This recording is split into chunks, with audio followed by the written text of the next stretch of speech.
In the TopTenz video today, we're going to be looking at the top 10 psychological theories that defy common sense. At dinner number 10, agreeable people are more likely to do bad things. Imagine you have two friends named Alex and Daniel. Alex is pleasant and outgoing, while Daniel is cold and aloof. If someone asked them to dole out electric shocks to a complete stranger, who do you think is more likely to do it?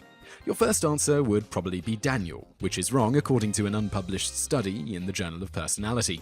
The researchers found that people who are agreeable and conscientious are more compliant with requests like shock this person with electricity compared to people who are contrarian and disagreeable. Further, those who have left-wing political views are also less compliant with such requests. So if you know of an ornery socialist, they're the ones you'd want to trust in this scenario. How's this possible? Well, agreeableness can be a double-edged sword. If you're an agreeable person, you're more likely to go with the norm, whether that norm is morally questionable or not. If you're disagreeable, you're more likely to be the questioning type. Now, this isn't to say that every agreeable Alex is automatically bad, while everyone who's a disagreeable Daniel is automatically good. People are much more compliant than that, and trying to predict their future actions using one facet of their personality is ridiculous. Generally, it's better to figure out to what degree they'd be compliant with a norm rather than jump to hasty assumptions based on limited information. Number 9. Military uniforms alter police officers' psychology. Unless you hid under a rock in 2014, you're probably aware of what happened in Ferguson, Missouri. But we're not here to discuss politics. We want to zero in on one particular aspect of that incident that may or may not have contributed to it: the Ferguson police officer's uniform.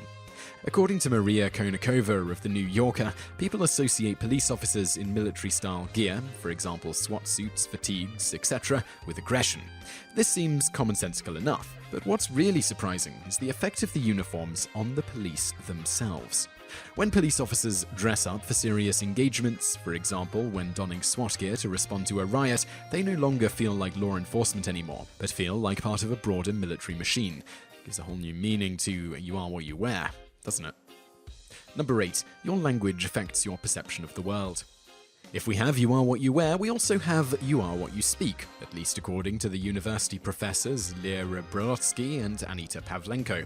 For them, the language you use determines what you notice, what you don't notice, and how you categorize things. For example, since the Australian Aboriginal language doesn't have specific words for left and right, they say, "the man to your west is my father." Likewise, Russian distinguishes objects based on shape rather than material, while Spanish and German designate genders for objects.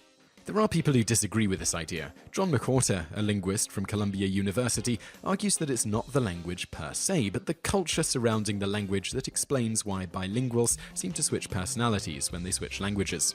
Brodsky counters this by saying that a language is just one factor that shapes our worldview, and that learning languages changes our way of thinking the way other forms of learning does. Whichever you believe, one thing's for sure: learning a language other than the one you're born with can be a life-changing experience, if you let it be that way. Number 7. Yawning keeps your brain alert, among other things. Next time your boss calls you out for yawning in front of him, say, "But sir, it helps me think." Then inwardly smile as his eyes glaze over you and wonder what's going on. Seriously though, there's a good reason you yawn, and it's not always because you lack sleep.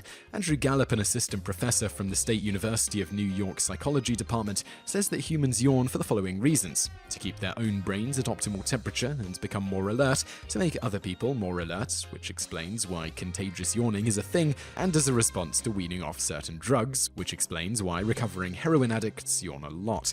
Talk about a load of useful functions for something so embarrassing. Number 6. Liking Starbucks coffee has nothing to do with quality. Ever wonder why people flock to Starbucks the way piranhas flock to fresh meat?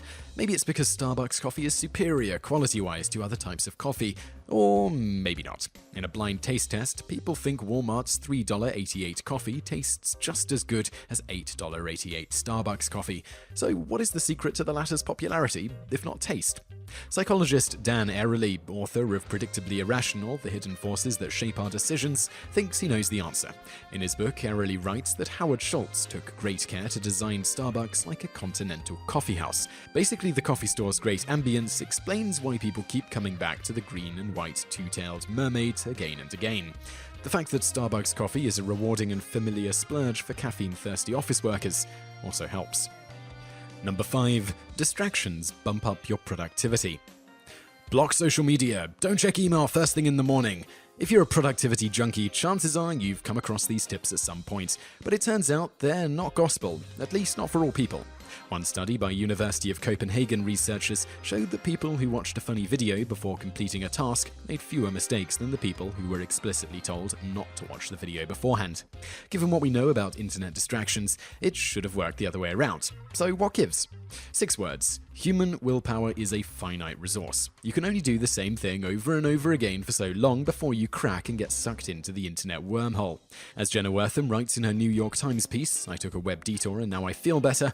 Sometimes I found that just losing myself in the web can be invigorating." Number 4. People who own more aren't necessarily happier. When we think of happy people, we tend to think of those who have everything they could ever ask for: a nice car, a big house, and everything money can buy. But Dr. Tim Kaser, a psychology professor from Knox College in Galesburg, Illinois, doesn't think that's the case. In an interview with the American Psychological Association, Kaser says that materialistic people are less healthy, less concerned about the environment, more selfish, have poorer academic performance, and have more money problems.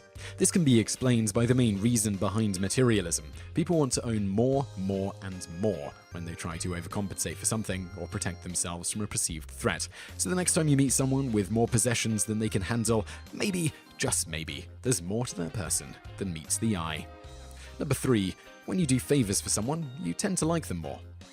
From what we know about liking someone, it usually works this way. If you do a favor for a person, that person will like you. Because, hey, who doesn't like the one being on the receiving end of favors? But Benjamin Franklin, yes, that's Benjamin Franklin, thought differently. Legend says that when a political opponent insulted him, Franklin returned the favor by asking him to let Franklin borrow a book. Flattered that Franklin, who was known for his good taste in books, asked him that, the man accomplished the favor right away and became a good friend of Franklin.